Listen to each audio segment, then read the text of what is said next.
ప్రపంచాన్ని రాజ్యాన్ని శాసించేటివి రెండే రెండు.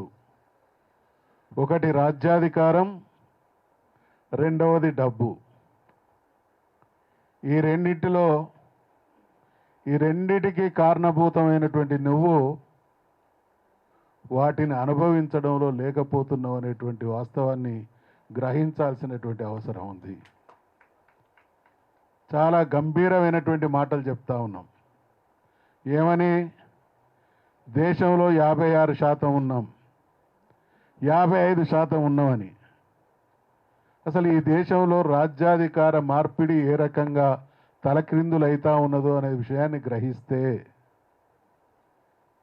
దేశంలో జరిగిన, రాష్ట్రంలో జరిగిన ఎన్నికలు వచ్చినటువంటి ప్రతి సందర్భంలో ఏ పార్టీ గెలిచినా ఏ పార్టీ ఓడిపోయినా తేడా 2, 3, 4% తేడాతోనే జరుగుతూ ఉన్నది.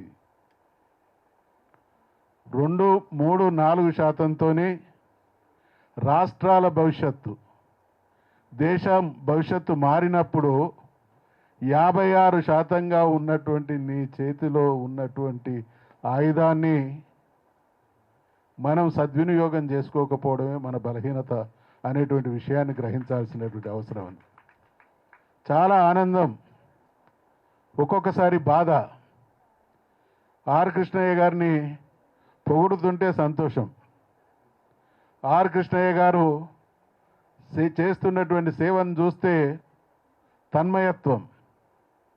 కానీ 40 సంవత్సరాలుగా ఆయన చేస్తున్నటువంటి ఈ శ్రమను, తను చేస్తున్నటువంటి కృషిని ఆదర్శప్రాయంగా తీసుకొని మనం ఎందరం కృష్ణయ్య గారి బాటలో నడవగలుగుతున్నాం అనేటువంటి ప్రశ్న వేసుకోవాల్సినటువంటి సమయం ఇది.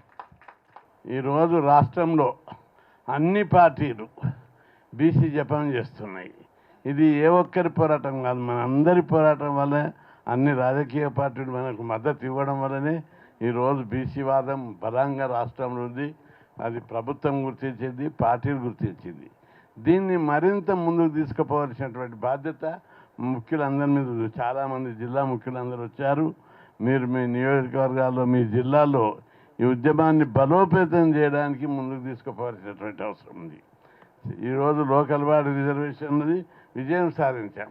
భవిష్యత్తులో పెద్దలందరూ చెప్పారు, చట్ట సభల్లో బీసీలకు 50% రిజర్వేషన్లు సాధించే వరకు వదిలిపెట్టేది లేదు.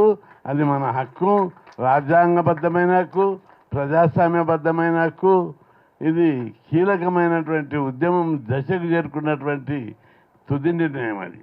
కాబట్టి మీరందరూ ఇక్కడ వచ్చినటువంటి పెద్దలు, మనం అనేక విజయాలు సాధించాం. మనము ఉద్యమం చేసినామంటే ఏదో రాజకీయ ప్రయోజనాల కోసం, ప్రచారం కోసం చేయలేదు. ఓ ఎజెండా పెట్టుకుని ఉద్యమం చేశాం. మన కులాలు చదువుకోవాలి, చదువు ద్వారానే కులాల యొక్క అభివృద్ధి జరుగుతుంది. ఈ పేద కులాలు ముందుకు అన్ని రంగాల్లో కుల గౌరవం పెరగాలి, కులం అభివృద్ధి చెందాలి. అన్ని రంగాల్లో ఆర్థికంగా, సాంఘికంగా, సామాజికంగా అన్ని రంగాలు అభివృద్ధి చెందాలంటే ఈ కులాలకు చదువుకోవాలి.